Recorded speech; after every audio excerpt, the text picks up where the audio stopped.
طالبان وايي داعش ډله په افغانستان کې له منځه وړل شوې. په ننګرهار ولایت کې د طالبانو د استخباراتو رئیس وایي چې داعش د اسلامي دولت سختریزه ډله په افغانستان کې له منځه وړل شوې او نور په هیڅ ځای کې حضور نه لري. ننګرهار په افغانستان کې د داعش د زیږیدو او فعالیت اصلي ځای ګڼل کېده او ویل کېږي چې تر ټولو ډېرې خونړۍ حملې په همدې ولایت کې کړي دي.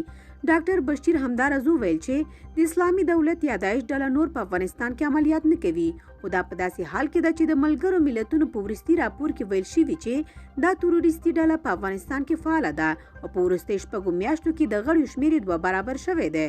د راپورونو له مخې په ننګرهار ولایت کې د طالبانو د حکومت د استخباراتو مشر ډاکټر بشیر د جاپان د نیک ایشیا ټلویزیون سره په مرکه کې وویل چې داعش نه یوازې په ننګرهار کې نشته بلکې په ټول افغانستان کې نه لیدل کیږي.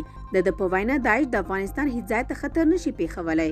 په وروستیو څو میاشتو کې په افغانستان کې کوم لوی تروریستي برید نه دی شوی. له ځینې جنایي پیښو پرته داسې ښکاري چې طالبانو د داعش او د ملي مقاومت جبهې حملې شنډې کړې وي.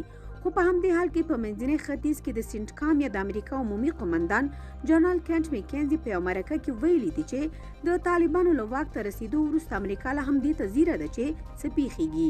دی وایي چې په افغانستان کې داعش یا د اسلامي دولت د خراسان څنګه لا هم د امریکا لپاره د اندېښنې سبب ده.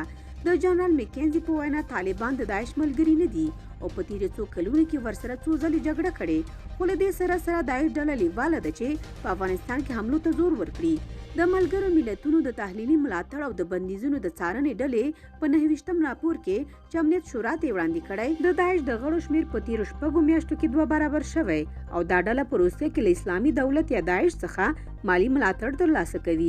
د طالبانو د استخباراتو رئیس وایي چې اوس افغانستان په سلو کې 95% امن او خوندي دی او 5% ناامني د غلو او جنایتکارو ډلو لوري ده.